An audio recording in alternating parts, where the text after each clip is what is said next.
Hey, what's up, guys? It's your boy Epiphanies here, and I'm just so sorry about the muffled sound. I'm having to use like a different microphone, and I realize that it's terrible, but I have to get this story out today until I can get another good condenser mic. I'm sort of upgrading some things, but with all that aside, I come to bring you a story, in the annals of simpdom from my boss, the simp. So, a quick introduction. I don't use the term simp lightly. I don't label anybody who I find, isn't a MGTOW. I just, automatically say, oh, they're just this blue pill simp. Once again, I do not use that term lightly, and I feel that I strive to use that term properly, however deformating it is. Because whenever I'm presenting a story or case, I want to present relevant evidence and fact without deformating the person's character to sway any potential listener onto my side. That's whether you're on my side or not, or you agree with the issue or you don't agree with it. That's really not my point. I'm really just sort of telling a story for just a little bit more empirical evidence out there to show the gynocentrism and the blatant bias that all of these people who ain't woke, I guess you could say, the bias that they have. So, a quick bit of backstory. Hopefully this won't deformate my boss's character too much.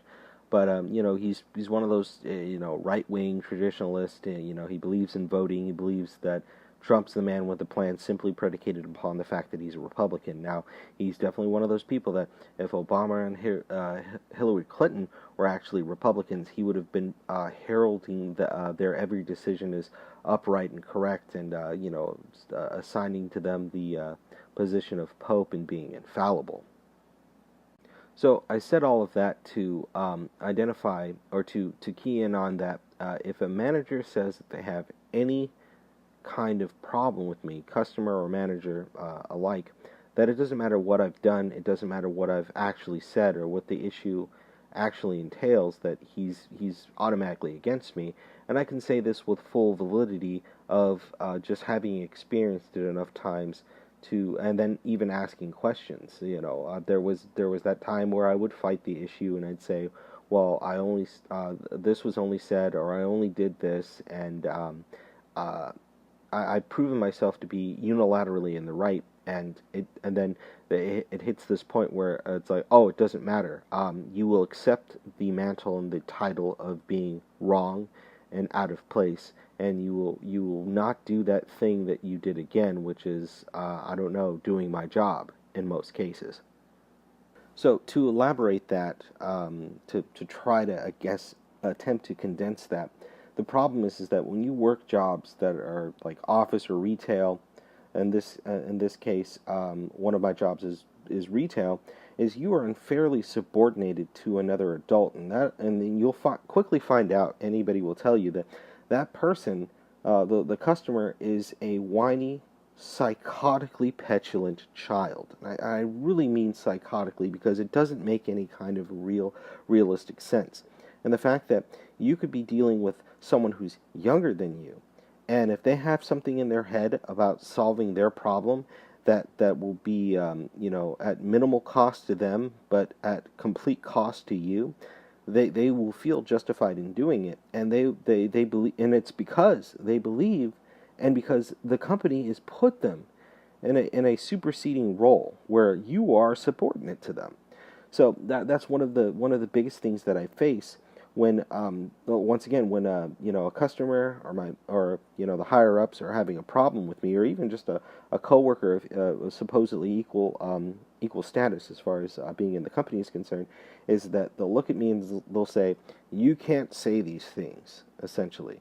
You can't do these things, essentially, because you are subordinate. You are underneath these people, and they're not doing anything that's wrong necessarily because of the position that they occupy in reference to the position that you occupy as a subordinate to them. So that's where I see a lot of confusion wash over everyone's face when I make a point and say, listen, basically what I'll make a few statements, And what I'm saying, the subtext of all of what I'm saying is you can't do this to me, you can't treat me this way because I'm me. And they're like, well, who are you? You're subordinate to them, so I'm so confused as to why you're speaking out in the first place. This is perfectly fair treatment. It's not fair treatment for me because I'm above you, but if you go through this treatment, it's perfectly fair because you are lower than this person and you are lower than me. So, with all of that said, I'm just trying to get you guys to understand the framework of this environment I find myself in. And the course is not accommodating. It's not accommodating for most guys who subscribe to the philosophy of MGTOW. But on with the story.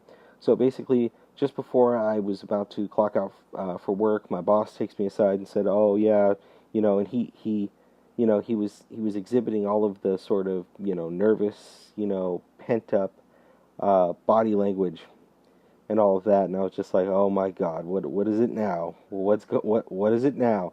And he said, "Oh yeah, well, the other day when you were working, one of the female managers said that you were being disruptive." And I said, "Well, okay, define disruptive." And he says, "Well, you were saying things, and you were keeping the other your other coworkers from working." And I'm just like, you know what? I was thinking to myself, they're grown adults. The only way to keep someone from working is probably if I pulled out a pulled out a gun and said, like, "All right, I'm taking over this operation. No one's working. We're having a sit-in or something psychotic like that." It's like, why would I voluntarily keep anybody from working? But that's besides the point. So, of course, in the past I would fight it, but now I'm a whole lot less vocal, and I just say, okay, I'll definitely work on that. I'll definitely work on that. So, unfortunately, if you've got enough people against you in an office setting, the witch hunt will ensue, and they will find something to get rid of you for. And I actually had a coworker that actually got fired by another employee on grounds of sexual harassment. Now, of course, they couldn't tell any of us what the reason why, but we all, like, I found out later on that was the reason, and no one could give me a straight story. The stories ranged from like 1% rational to completely bonkers, and I've never gotten a straight story. And I even asked, I think, my coworker, who's like my best good friend at the time, working there, is my favorite coworker, and I was just like, "So, like, what about this? What about that?" And he's just like, "No, no, no, no. It was, total railroad. I never said those things. I never did those things." But of course, if they blow that whistle, once again, they blow the sexual harassment whistle. They're like, "Oh, she's been depowered," and then once again, what they end up doing is, she got a promotion, and she used that as a vehicle for her to get promoted, and to gain, status in our job that she doesn't deserve. Let's say you were legitimately sexually harassed. Why do you deserve a management position for that? But the idea is that, she was depowered in some way, and we have to compensate her in some way and get her power back, so her authority isn't ever challenged again. And that's a little bit of the down the rabbit hole. But continuing on. So that I believe it was probably around nighttime, as I recall the discussion.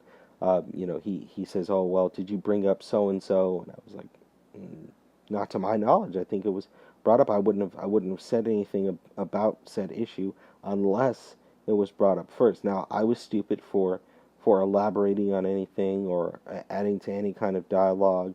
That was definitely, just completely stupid. Shouldn't have done it. That was a misstep on my part. Not in the way that they want to call it a misstep, but more in a way that I gave them any kind of fuel to use against me. But the long and short of it is the fact that I find vindication in the fact that, you know what, no matter what, I'm right. I'm correct. I go into work, I do my job, and if I make one or two statements, what in the end, what is that? What actual harm am I doing? And these, spineless cowards like my boss, who brought the accusation up against me, I just think it's completely worthless and it's completely stupid.